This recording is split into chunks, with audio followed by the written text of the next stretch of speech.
Hello, ladies and gentlemen. Welcome back to another episode here on African Confessions. The following story that you're going to be listening to, it comes from a translation of a message that I received, and the translation of that message reads like this. Hello, Brother Nanshi, how are you? Can you please post my own story as hidden identity? I am a woman who is currently staying here in South Africa, and I want to confess to you everything that happened and what forced me to end up doing a go back to sender. And I also want to ask your listeners, is it a good thing to do a go back to sender? Or if you do a go back to sender, then you become the same with the person that would have bewitched you in the same place? Because now I have dreams that are quite scary because of the go back to sender that I did. So what happened, people will never believe it. It is only I that can believe this because it happened to me and those that were present. I gave birth to a frog in the year 2017. My mother-in-law, she hated me and she ate my unborn child as she had been doing to all of her daughter-in-laws. You could never stay there before she would have eaten the child that you will be carrying inside of your womb. You will call me Chiedza, a woman who was born in Chitungwiza in Zim.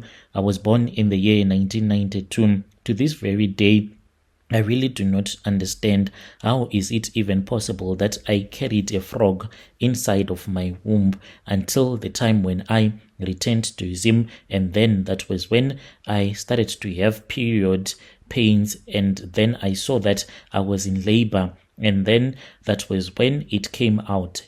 It was nothing but a frog. Sometimes I even cry at night knowing that this was what I had to do. It is a frog that I gave birth to, not a little human being that I was supposed to see. It all started in the year 2014 when I met my husband, whom I will call Tapiwa. I met my husband. He was busy selling drinks.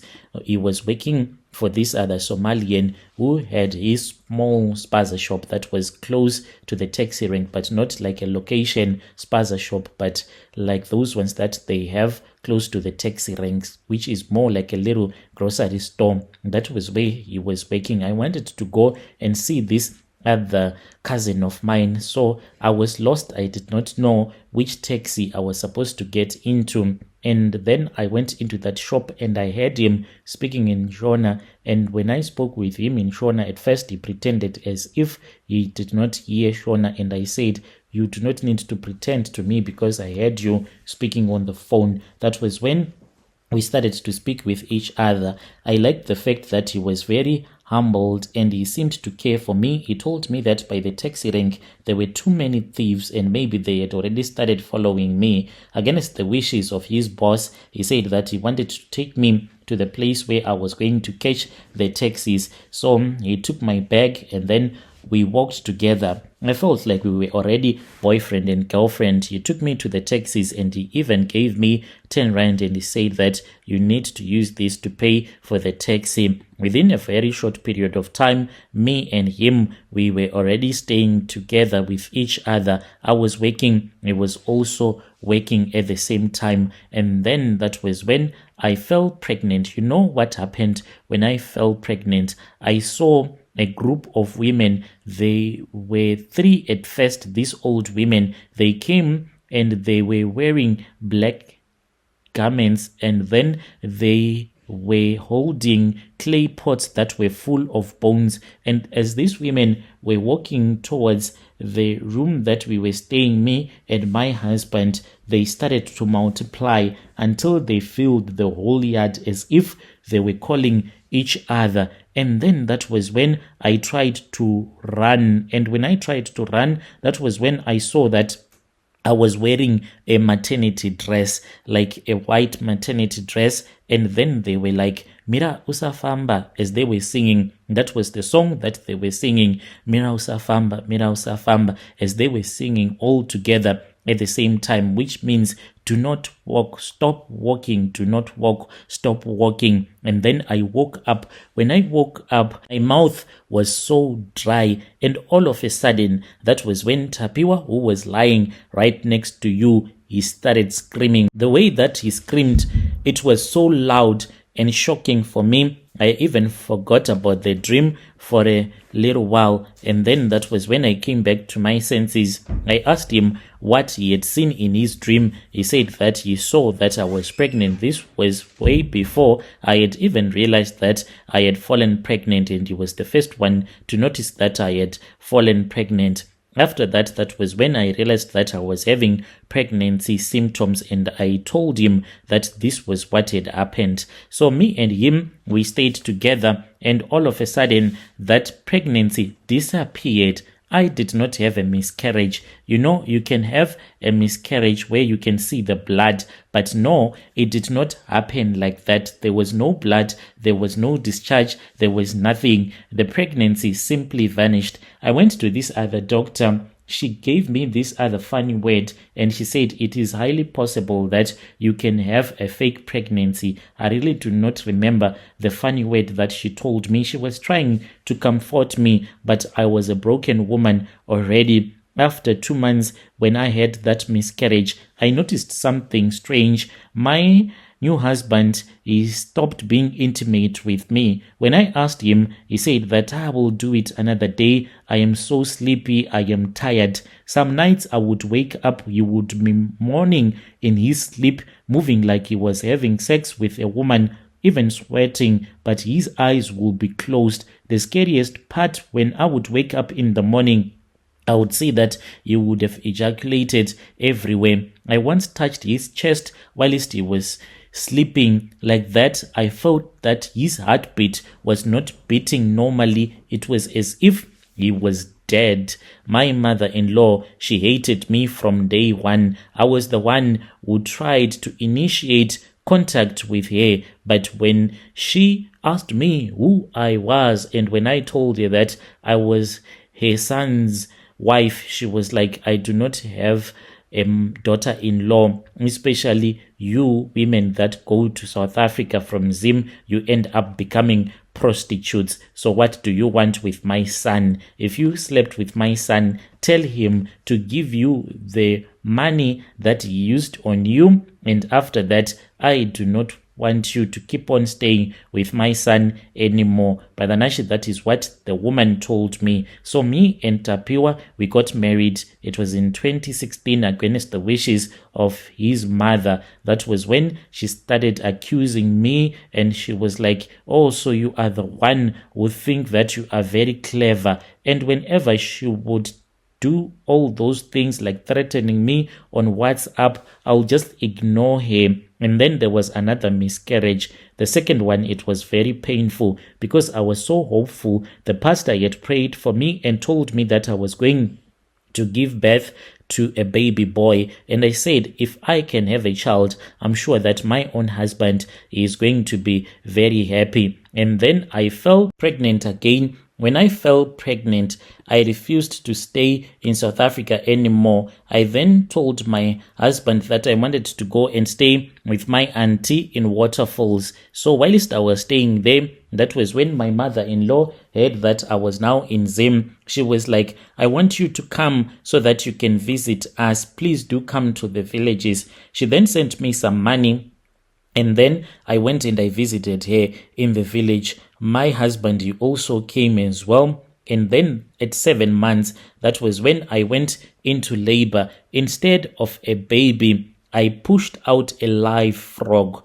My mother-in-law knew what was happening because she refused to let my father-in-law to take me to the clinic when it was still in the afternoon, when I was feeling those labor pains. And when it was late at night, that was when she was like, I think we need to go with him to the clinic. But it was already too late. I felt that it was saying, push, push, for the baby is coming. She then told some of her grandkids to go and call some other elderly women, those ones that can assist you to give birth at home. 2 of them, they came, and when I looked at them and I said, I am finished. You know what a hyena does?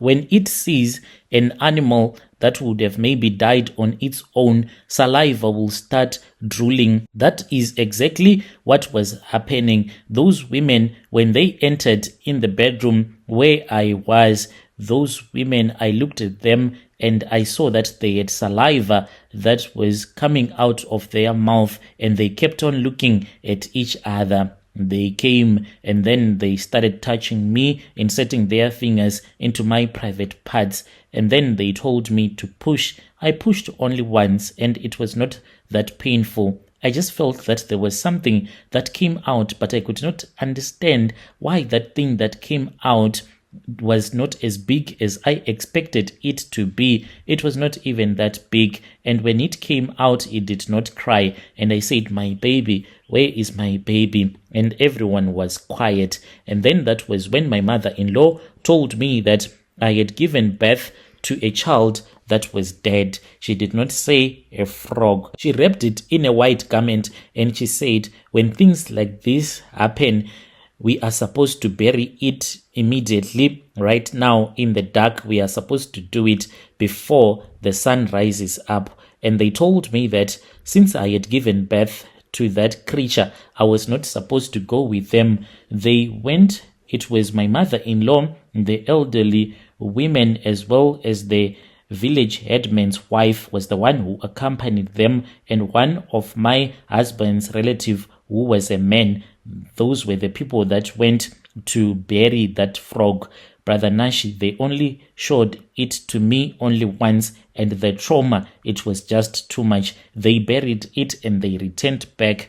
I could not even stay for 1 week. I just wanted to be with my mother, and I was told that I was not supposed to tell my mother. That was the most painful thing that had ever happened to me. Fast forward, I then returned back to South Africa, and then I went to this other church. Mind you, when I went to that church, I did not even think that I was going to do a go back to sender. At that time, we were told that we were supposed to fast for 21 days. The prophet then told me that I was supposed to come to his house. I went to his house. That was when he told me that we were supposed to do a go back to sender against my mother-in-law. For my mother-in-law, she was the one who had bewitched me. Fine, I agreed. We went into the forest that is close to the location where I am staying with my husband. We left some items there, like a knife, a red cloth, and some needles, as well as some broken eggs, and then we returned back to the location. I started to have dreams seeing my mother-in-law just going around in the graveyard in confusion, not knowing where exactly she wanted to go to, so I could not understand those dreams. One morning, that was when we received a message from Zim. The message was that my mother-in-law had passed away, and when we returned back to Zim to attend a funeral, everyone was talking about the way that she had passed away. She was saying that she saw some creatures that came to fight against her. She was screaming and saying, "Ndakadya vazukuru vangu ndiregererei. I ate my grandchildren. Please forgive me." She died foaming at the mouth. They said that it was a stroke, but I knew the truth. My husband knew the truth because I told him about the fasting as well as the go back to sender. Now it is 2025. I have one child that I gave birth to after my deliverance. But me and my husband, even though we are still together, we never discussed about how his mother passed away. He is always quiet. So I really want to know, whatever that I did against my mother-in-law, am I someone that can be called an evil person? Because there are times when I am scared to be at home alone, knowing that the go back to sender that I did is the one that killed my mother-in-law. When you post my story, please tell me. I will follow in the comment section. Dear listeners, right there was a message that was sent to me by one of our sister right there. Strange things indeed, they do happen in this world. Let us try to speak with her in the comment section. She wanted to know, is a go back to sender such an evil thing, or is it not an evil thing?